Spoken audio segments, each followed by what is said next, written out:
അത് അപ്പോൾ രാവിലെ തന്നെ ജിൻഡോനെ കോർണർ ചെയ്തിട്ടുള്ളൊരു സിറ്റുവേഷനാണ് ഇപ്പോൾ ലൈവിൽ നടന്നുകൊണ്ടിരിക്കുന്നത്. കാരണം ഇന്നലത്തെ സിറ്റുവേഷൻ തന്നെ ജയിലിൽ നടന്നൊരു അടി, അതിൽ ഹൗസിലെ എല്ലാവരും ഒരാൾ പോലും ഇല്ലാണ്ട് എല്ലാവരും ജിൻഡോക്കെതിരായിട്ട് നിൽക്കുന്ന സിറ്റുവേഷൻ നമ്മൾ കണ്ടത്.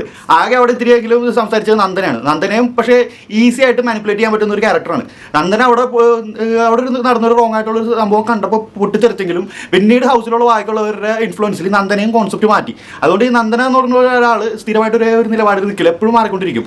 കാര്യം ജിൻഡോനെ ആവശ്യമുള്ള ഒരു സമയത്തൊക്കെ സപ്പോർട്ട് ചെയ്യുന്നുണ്ടെങ്കിലും ബാക്കിയുള്ളവരുടെ മാനിപ്പുലേഷനിൽ നന്ദനയൊക്കെ വിട്ടുപോകാറുണ്ട്.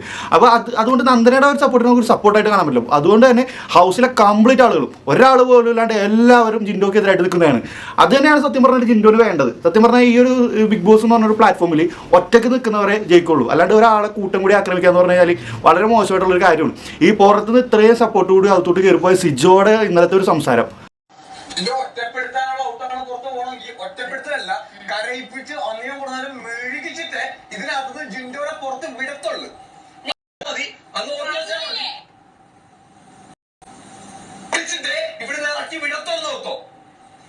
അതായത് ഒരിക്കലും എക്സ്പെക്ട് ചെയ്യാത്ത രീതിയിലാണ് പുള്ളി സംസാരിച്ചത്.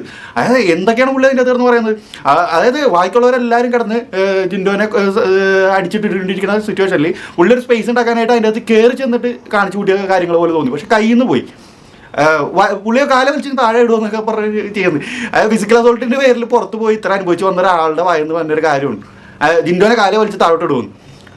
ജിൻഡോ ഇതുപോലെ തിരിച്ച് ചെയ്ത, അതായത് റോക്കറ്റിൽ നിന്ന് കിട്ടിയതുപോലെ ജിൻഡോയുടെ കയ്യിൽ നിന്നാണ് കിട്ടിയതെങ്കിൽ തല അടക്കം തിരിഞ്ഞു പോയാൽ എന്തായാലും ആ ഒരു പവറുള്ള മനുഷ്യൻ്റെ ഒരു പോയിട്ട് ഇമ്മാതിരി ഡയലോഗ് അടിക്കുന്നത്. സിജോ പുറത്തുനിന്ന് കാര്യങ്ങളൊക്കെ കണ്ടറിഞ്ഞിട്ട് അതിൻ്റെ അകത്ത് ഏറ്റവും സ്ട്രോങ് ആയിട്ടുള്ള ഒരാളുടെ എതിര് നിൽക്കാനായിട്ട് മാക്സിമം ട്രൈ ചെയ്യുന്നുണ്ട്.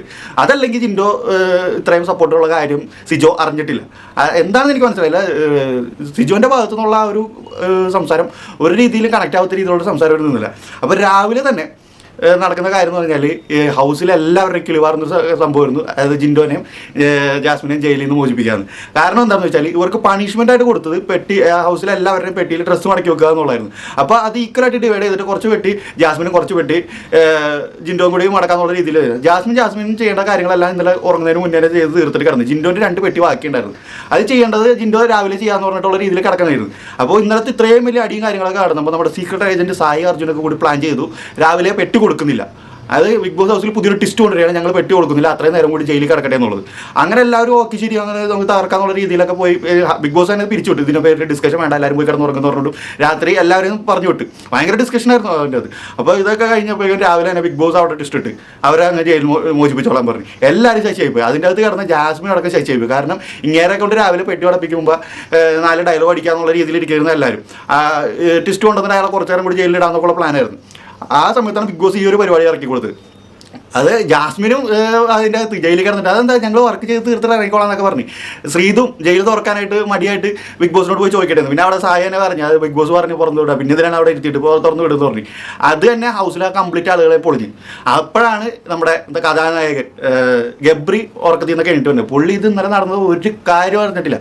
പുള്ളി ഇറങ്ങി വന്നിട്ട് എല്ലാവരോട് ചിരിച്ച് നിൽക്കുമ്പോഴാണ് ഇത്രയും വലിയ സംഭവമൊക്കെ നടന്നത്. അങ്ങനെ ജാസ്മിനോട് പോയി ചോദിച്ചപ്പോൾ ജാസ്മിൻ പറഞ്ഞു ഞാൻ കുളിയെ കഴിഞ്ഞ് വന്നിട്ട് പറഞ്ഞു തരാം. പിന്നെ ജാസ്മിൻ ഗബ്രിയെ പിടിച്ചു മാറ്റി കൊണ്ടുപോയി ഇരുത്തി ഇന്നലെ നടന്ന സംഭവങ്ങളൊക്കെ പറഞ്ഞു കൊടുക്കായിരുന്നു. അപ്പോൾ ഗബ്രിയുടെ ഒരു സിറ്റുവേഷൻ എന്ന് പറഞ്ഞാൽ ഇപ്പോൾ ഒരു കയറ് കൊണ്ട് കൊടുത്താൽ ഗബ്രി അവിടെ തൂങ്ങിച്ചാവും. കാരണം ഇത്രയും വലിയ സ്പേസ് ഉണ്ടാക്കാൻ പറ്റിയ ഒരു അവസരമാണ് പുള്ളി എന്തായാലും ഉറങ്ങി നഷ്ടപ്പെടുത്തിയത്. പുള്ളിക്ക് ഭയങ്കര ഇറിറ്റേഷൻ. പുള്ളിക്ക് ഇതിൽ കയറി ഡയലോഗ് അടിക്കാൻ പറ്റില്ലല്ലോ അതാണെന്നുള്ള രീതിയിൽ ഭയങ്കര ഇറിറ്റേഷനിൽ എൻ്റെ ജാസ്മിനെ ഉദ്ദേശിക്കുകയാണ് നീ അയാൾക്ക് സ്പേസ് കൊടുക്കരുത്, നീ അയാളോട് സംസാരിക്കരുത്. അതായത് ഇയാൾക്ക് കിട്ടിയില്ല, നിനക്ക് വേറെ ആർക്കും കിട്ടണ്ട എന്നുള്ള രീതിയിലുള്ള സംസാരമാണ് ഗബ്രിയുടെ ഭാഗത്ത് നിന്ന് വന്നുകൊണ്ടിരിക്കുന്നത്. ജിൻഡോ ആണെങ്കിൽ സൈലൻ്റ് ആണ്, ആരോട് സംസാരിക്കാൻ പോയിട്ടില്ല. ജിൻഡോ അവിടെ മിണ്ടാണ്ട് ജിൻഡോയുടെ കാര്യം നോക്കി കിടക്കണം. എന്തൊക്കെയോ പുള്ളി മനസ്സിൽ പ്ലാൻ ചെയ്തിട്ടുണ്ട്. അതായത് പുള്ളിക്ക് വേണ്ട എന്താണ് ഹൗസിലുള്ള എല്ലാവരും പുള്ളിയുടെ എതിര് നിൽക്കണം, പുള്ളി ഒറ്റയ്ക്ക് കളിക്കണം. അത് പുള്ളി നേടിയെടുത്തു. പുള്ളിയുടെ ഒരു ഗെയിം പാറ്റേൺ എന്ന് വെച്ച് കഴിഞ്ഞാൽ ആദ്യത്തെ ഒരു വീക്കിലൊക്കെ പുള്ളി ഭയങ്കര സ്ലോ ആയിട്ട് സ്റ്റാർട്ട് ചെയ്ത ഒരാളാണ്. അത് എട്ടക്കങ്ങ് കയറും, പിന്നെയും പുള്ളി ഒന്ന് സ്ലോ ആവും, പിന്നെയും കയറും, പിന്നെയും ഒന്ന് സ്ലോ ആവും. അതായത് ഒരേപോലെ എപ്പോഴും പിടിച്ചു നിന്ന് കഴിഞ്ഞാൽ കാണുന്നവർക്ക് ബോറടിക്കും. പുള്ളി പക്ഷേ എപ്പോഴും പിടിച്ച് ഒരേ ലെവലിൽ അങ്ങ് പോയിക്കൊണ്ടിരിക്കണം. അതായത് കയറും ഇറങ്ങും ആ ഒരു രീതിയിലാണ്. ഇന്നലെ പുള്ളി കയറിയെങ്കിൽ ഇന്ന് ഇറങ്ങിയിട്ടുണ്ട്.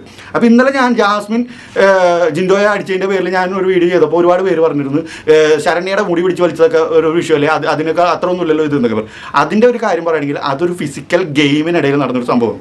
പിന്നെ ഇമ്പോർട്ടൻ്റ് ആയിട്ട് പറയുന്ന കാര്യം, ഈ ശരണ്യയുടെ മുടി പിടിച്ച് വലിക്കുന്ന വീഡിയോ എപ്പിസോഡിലോ ലൈവിൽ ഉണ്ടായിട്ടില്ല. അവരതിൽ കേട്ടിട്ടാണ് ബാക്കി എല്ലാവരും പറയുന്നത്. ആരും ആ ഒരു വീഡിയോ ക്ലിയർ ആയിട്ട് കണ്ടിട്ടില്ല. ജസ്റ്റ് ഒരു മിന്നായം പോലെ ഒരു വീഡിയോ കണ്ടിട്ടുണ്ടെന്നല്ലാണ്ട് ആ വീഡിയോ സ്ലോ മോഷനിൽ കണ്ടു നോക്കി അറിയാം. ജിൻഡോനെയാണ് ശരണ്യ പിടിച്ചിരിക്കുന്നത്.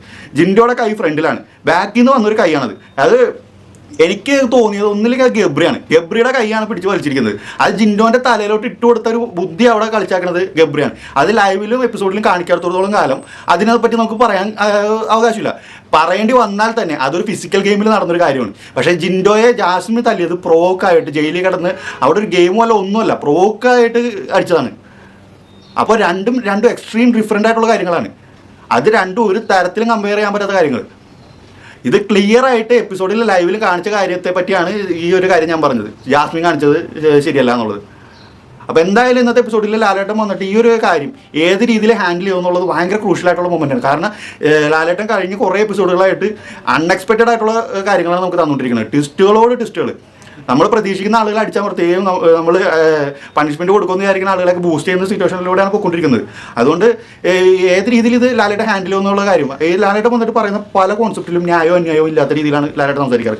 കഴിഞ്ഞ വീക്കിൽ തന്നെ നോറയെ ബൂസ്റ്റ് ചെയ്ത സിറ്റുവേഷൻ, അതായത് പവർ ടീം കൊടുത്ത പണിഷ്മെൻറ്റിൽ പോസ്റ്റ് ചെയ്ത കാര്യത്തെ പറ്റിയാണ്. അത് പവർ ടീം അവിടെ സർവാധികാരികളാണെന്ന് പറഞ്ഞ ലാലേട്ടൻ തന്നെ നിങ്ങൾ എന്തുകൊണ്ട് അവർക്ക് സംസാരിക്കാൻ സ്പേസ് കൊടുത്തില്ലാന്ന്. അവരവരെ പവർ യൂസ് ചെയ്തല്ലോ അവിടെ നോറയ്ക്ക് എന്നിട്ട് സംസാരിക്കാനായിട്ട് സെപ്പറേറ്റ് ഒരു സ്പേസ് ക്രിയേറ്റ് ചെയ്ത് കൊടുക്കുന്നു വീക്കെൻഡ് എപ്പിസോഡിൽ.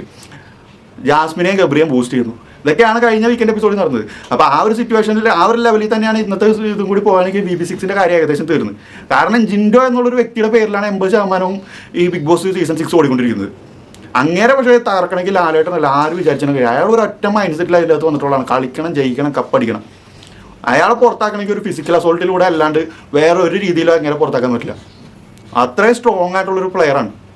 അങ്ങേരെ ഫിസിക്കൽ അസോൾട്ടിലൂടെ പുറത്താക്കാനായിട്ട് അവിടെ പലരും കിടന്ന് പരിശ്രമിക്കുന്നുണ്ട്. പക്ഷേ പുള്ളി ചെയ്യില്ല.